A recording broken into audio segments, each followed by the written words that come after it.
IPL 17तम संस्करणर सबुठारु कम score कला मुंबई।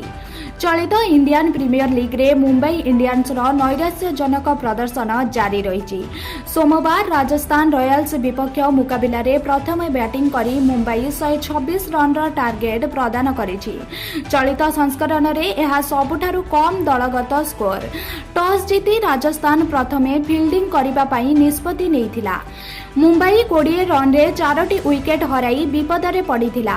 रोहित शर्मा 0, नमन धीर 0, Dewald Brevis 0 और ईशान किशन 16 रन करी पाविलियन फेरी जाइथिले।